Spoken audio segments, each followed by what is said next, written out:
Hurricane Irma claims at least 2 lives in the Caribbean. Our top story in the Barbados Today evening news for Wednesday, September 6th. Thank you for joining us. I am Mary Claire Williams. Hurricane Irma wreaked havoc on some islands in the Caribbean, with at least 2 deaths being reported so far. The islands of Barbuda, Anguilla, St. Martin and the Virgin Islands have been hardest hit by the Category 5 storm. And as Irma continues to barrel across the northern Caribbean this evening, the Caribbean Disaster Emergency Management Agency is preparing to deploy a team to Antigua and Barbuda by tomorrow.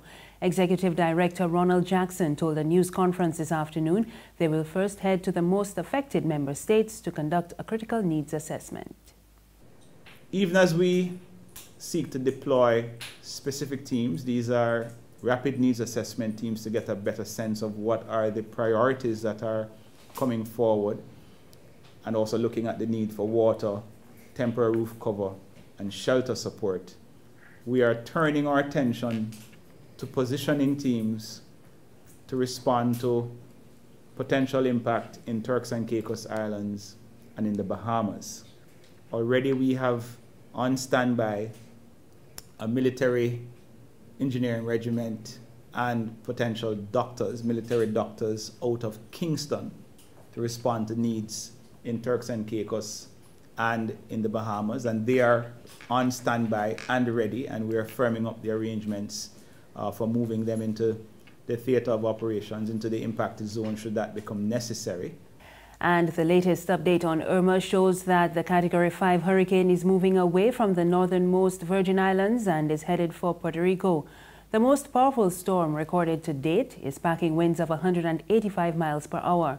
Irma is now 40 miles northwest of St. Thomas and about 55 miles east-northeast of San Juan in Puerto Rico. It is moving towards the west-northwest at 16 miles per hour, and this motion is expected to continue for the next couple days. It is expected to pass just north of Puerto Rico tonight and north of the coast of Hispaniola tomorrow. Forecasters say the storm should be near the Turks and Caicos Islands and southeastern Bahamas by tomorrow evening. And following closely on the heels of Hurricane Irma is Hurricane Jose. It is moving towards the west-northwest near 16 miles per hour, and this motion is expected to continue for the next couple days. The Miami-based National Hurricane Center says Jose is packing winds of 75 miles per hour with higher gusts. It is expected to become a major hurricane by Friday.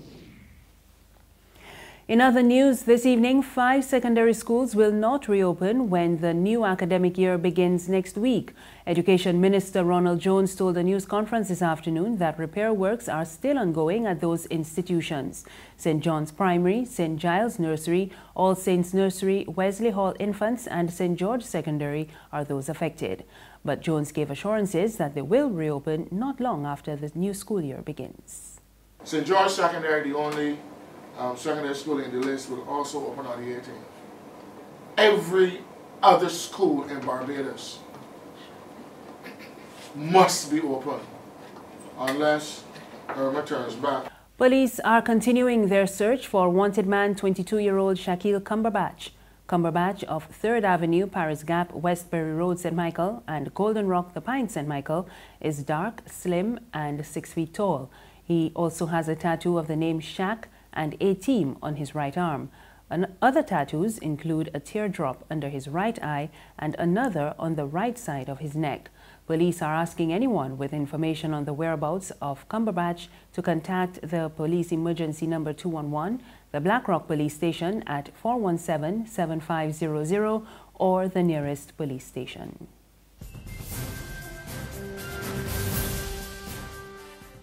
Who call and get your yams and potatoes? Wait, my girl, how you want to see you for long? I God, how you keeping? But you don't sell the nation paper no more. But that paper ain't selling. This month now I stop selling that. Look, one time I would have make a little dollar on the Sunday sun.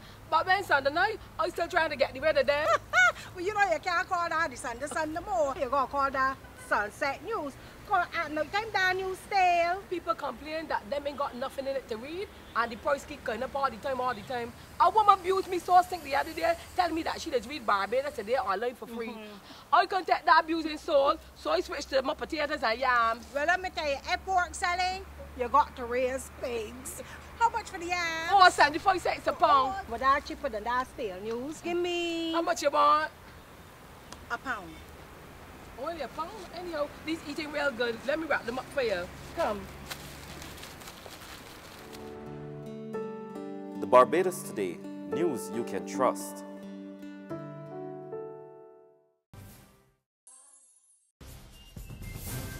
Thank you for staying with us. We're back with news from the region. The government of the Bahamas has begun emergency evacuations from the southern islands, which they say are most vulnerable to the approaching Hurricane Irma. In an address to the nation, Prime Minister Hubert Minnis urged residents to heed the call to move to safe haven. To underscore the threat posed by Hurricane Irma, I note that this is the largest evacuation in the history of the country.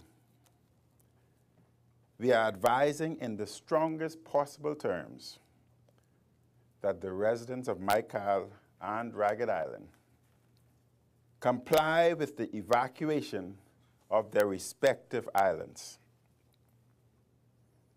Let me be very clear.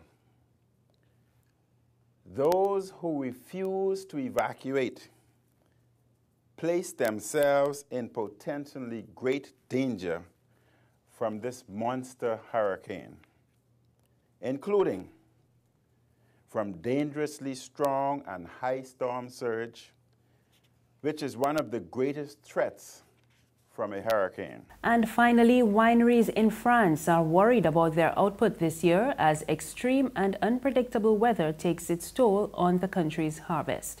We get more in this Reuters report. The annual harvest is underway, but winemakers in France's famous Chablis region are worried. For the second year in a row, production has dropped, and vintners like Laurent Pensant of Domaine Pensant Vineyard say climate change is to blame. The changes in climate, especially the very frosty nights we had this year, have affected the harvest in a way that has been difficult to measure until now. In April, frost damaged vines across France. Growers resorted to using candles and heaters to try and save their crops. France's farm ministry estimates a 17% year-on-year drop in production, 977 million gallons compared to 1.2 billion gallons last year, when growers saw a 10% drop. You could have fields where you have very high percentage loss, practically an 80 to 85% loss. And with increasing fluctuations in temperatures, winery owners say they must pay closer attention. Even a 10-degree change in a day or two can add extra stress on the vines. Louis Moreau of Louis Moreau Vineyard says these extreme changes are becoming the new normal. We don't have seasons like we had in the past, where spring would come quietly and then you have the summer. It's extreme straight away. Extreme can mean high, very hot, or low, very cold, very dry. And over the long term, that could lead to even lower yields and more expensive wine. That's news this evening. Remember, there's more on our website, www.barbadostoday.bb. You can also subscribe to our e-paper, email updates, and like us on Facebook. We're on Izumi Media in bus terminals and Screenplay at supermarkets and gas stations near you. You can also find us on Mix 96.9 FM. I am Marie Claire Williams. Have a good evening.